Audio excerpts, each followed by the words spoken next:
Welcome back to TVC Breakfast. Former Minister of Defense Theophilus Danjuma has accused the military of aiding armed groups that have killed scores of Nigerians, particularly in the Middle Belt. Now, with strong words, the retired Army General said the militia groups have been on an ethnic cleansing mission, and he was speaking at the maiden convocation of Taraba State University in Jalingo, where he was conferred with an honorary doctorate. Taraba is a mini state. It's a mini Nigeria composed of various ethnic groups living together reasonably peacefully. But the peace in this state is under assault. There's an attempt at ethnic cleansing in this state and, of course, in all the riverine states of Nigeria. We must resist it. We must stop it. Every one of us must rise up. The armed forces are not neutral. They collude. They collude. They collude with the armed bandits that kill people, kill Nigerians. They facilitate their movements. They cover them. If you are depending on the armed forces to stop the killings, you will all die one by one. The ethnic cleansing must stop in Taraba State. It must stop in all the states of Nigeria. Otherwise, Somalia will be a child's play. All right. So, well, let's bring this into more perspective now. We have a lawyer right here with us. Justice Uhuegbu joins us at this time to react to T.Y. Danjuma's claims, now rather strong, coming from the retired general and the former minister. And, of course, he's been cheered on. Those words carry weight even before his people, Justice. Well, in as much as I'm laughing, but it's so sad, actually. Because why I say this is because I think I will be proud to say that somebody like me is being seen as the Nostradamus of Nigeria. Because some of these things, I said it before now. If you can remember, even on this forum and other different places, I said it before now. I saw some of these things coming. But most Nigerians could not listen. They took it to be political. You see, we cannot, I repeat, take somebody like T.Y. Danjuma as a child's play. He's a man with his pedigree, his experience in the military, and as a former defense minister, he knows it all. This is a wake-up call to all Nigerians and to the federal government if they will listen. Because for him, look at it, he didn't hide it. He said it openly. But you know why I'm happy? Ojukwu wrote a book because I'm involved. Today, we are all involved, directly or indirectly. Because when some of these things started, especially in one or two states, getting down to the southeast, some people were making unnecessary defense, thinking it will not get to them. But today, what is happening, like he said, if we keep quiet, is a mustard seed that has germinated. And before you know it, it will grow across everywhere. Okay. So I will say that I will salute him for his courage at this point in time, at least for speaking out. Because some of them, he's not the only person we're expecting to come out and talk, especially in defense of Nigeria. we're still expecting so many of them to come out because Nigeria belongs to all of us. All right. Now, you have said, like so many other Nigerians have said, General Tiwa Danjuma, he's not always on the news. So when he comes to say anything, there's always that push, and then there's always the weight behind whatever he says, and he talks from the perspective of knowledge and hindsight. Now, when he said in the report we just played, if you depend on the armed forces for your protection, we'll all die one by one. What are the implications? Because people are going to take this thing hook, line, and sinker. I am surprised that the federal government had not termed it, in quote, hate speech. Because for me, as a lawyer, as a human rights lawyer, as an activist, I never believe on the issue of hate speech. Can you beat a child and expect the child not to cry?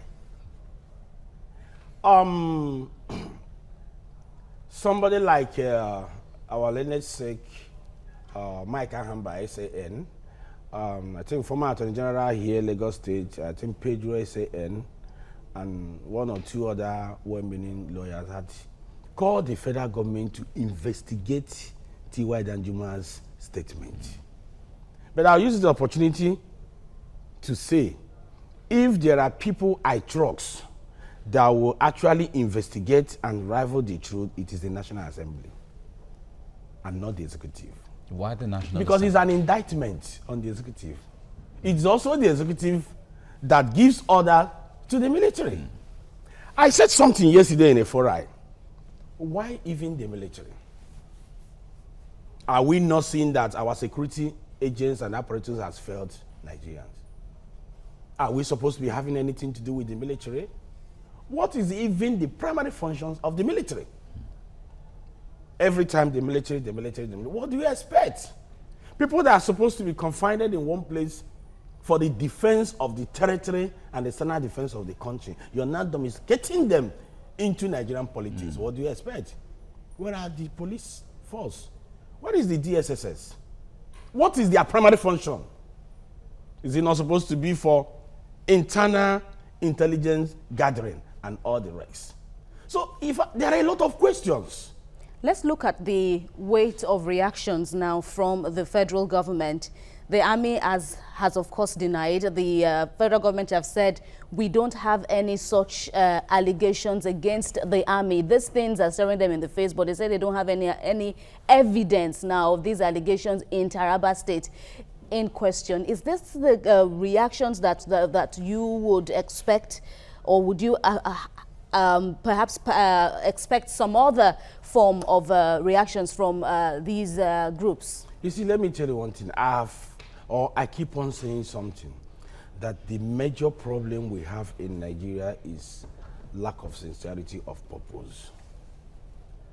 I said earlier that I'm not expecting the federal government or the executive to react positively to what he has said. He didn't hide it. It's not even a letter that he wrote or a publication in the newspaper. It is open. It was in the public domain. So it is a direct challenge and accusation. I expected, it's not enough the military coming out to say we deny it. Have you heard that the military has set up a committee or has done one or two? You see, we have retired security chiefs in this country that at least for now, they are political. For now, they do not belong or serving in this government. Why not gather all of them together and conduct an investigation? Because this allegation is weighty. You can't sweep it under the carpet. No. But the question here is this. What the man said, is it true or not? Are there circumstantial evidence to prove that there might be likelihood of truth? Has the Fulani herdsmen not be carrying attacks, even up to now? The Boko Haram and all the rest. To what extent has the military that they say they want, they are fighting the soldiers, to what extent have they been able to succeed? And all the rest? These are questions to answer. And that's why I said, to me, the best people or body to conduct an investigation and find out the truth is the National Assembly. You know why? There is National Assembly because somehow it is not made up of only one political party. It's so unfortunate in Nigeria that party politics is killing us. All right. But Nobody sees anything wrong. Yeah, but Justice, you don't feel that the military itself is capable of looking into these issues? Because the makeup of the military, it seems like they have a world of their own. You don't think the military itself can handle this issue and investigate itself? It is not enough to say the military can handle it on itself. Yes, understand what I'm trying to say. The allegation is weighty, is heavy. Okay, what has the military done since then? They denied. Is that an evidence to show that you're not guilty? If you are accused of stealing, it is a duty for you to make sure that you prove your innocence. But you know, on the other side, and Mike has even asked the question, I don't think you addressed that fully now, about the issue of the implication of what the former minister has said now on the psyche of the average Nigerian. I mean, how will the world be? How will the country be indeed if everyone truly, take up arms? We've seen how things are turning out in the US now and the debates that is currently raging. But then what would be the true implication of this? Is the general even mindful of this? Let me go a bit biblical now. The Bible even says that if God do not take watch over the city, in vain that the watchman do. It has an indication to show that man is incapable of giving you protection you need, especially divine protection. The implication of what he has said, like what I've been trading on social media, is what we call self-defense. Let me tell you one thing. It is only a tree that will be told it will be cut off and it will remain there.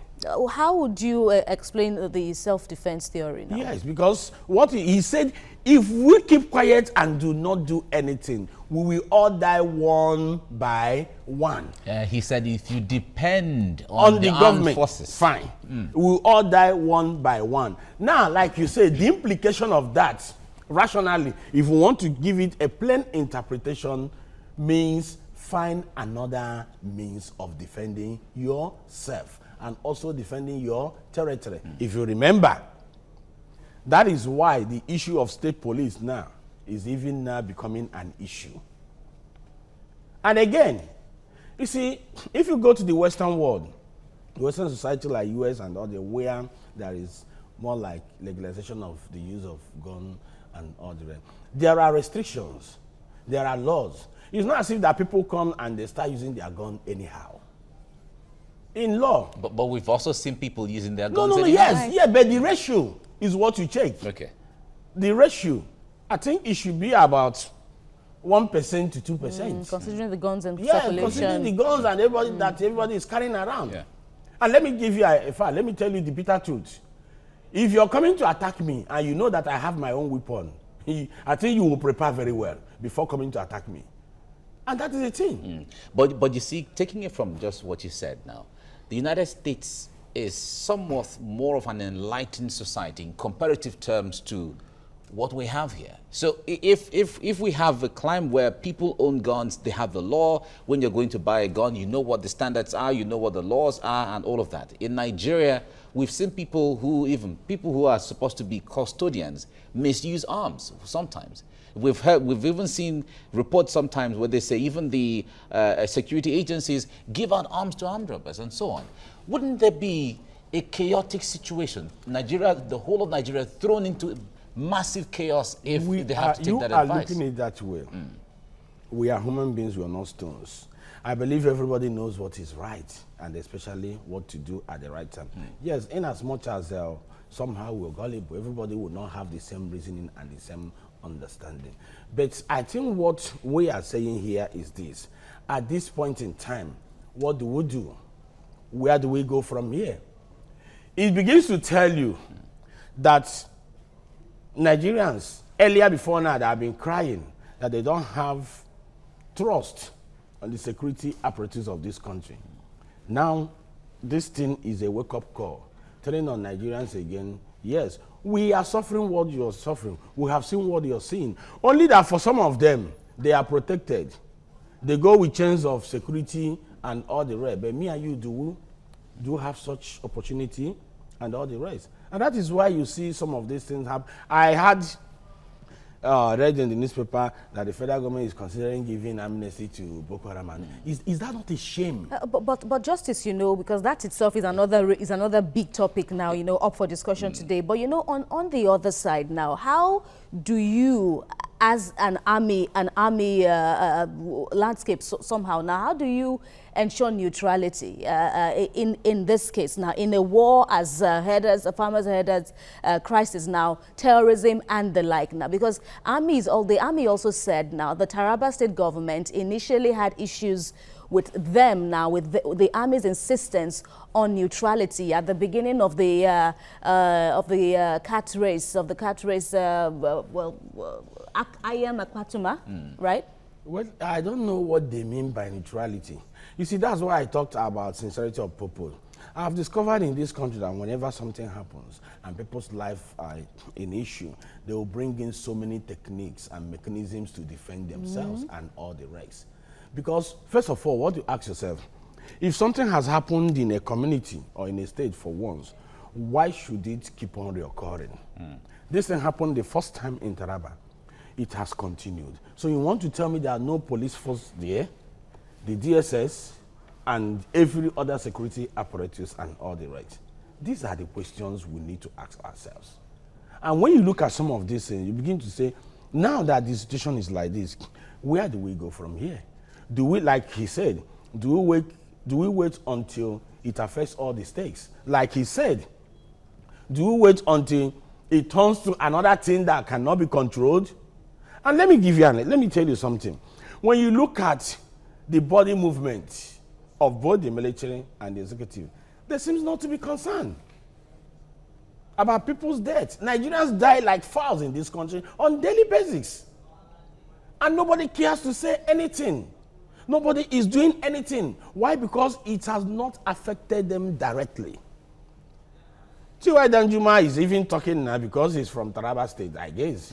He's from Taraba. When this thing started in other states, some of them were not talking. But today, my happiness is that it is now beginning to go around. So you must come out. You must join forces with the masses. Let me tell you, I think it's God that is fighting for Nigerians. Yes. God fighting for Nigerians? Yes, yes. When Nigerians are dying? No, that's what I'm trying to say. You know why? Because they can defend themselves. They can do anything. Because I cannot believe that in a country like this, there will be an attack somewhere. For 3 hours, 2 hours, 5 hours, you will not see the presence of the police. The DSS that carries the high and mighty weapons when they go for an ordinary arrest. You will not see the military and all the rest. And you want us to believe that all things in Nigeria is okay. No. Let's be realistic to ourselves. It is a direct accusation to the military. An indictment? A serious indictment. Okay. In the first place, I expect the military to stop talking too much. You don't engage the people you're supposed to protect in one-on-one talk. Do your job. If you feel that the allegation is not right, there are certain things you will do to prove it, and not by talking. All right, we have to leave you here now. Justice Uhuebu, thank you so much for giving us insight into this now. Thank you, this is my pleasure. It's all right.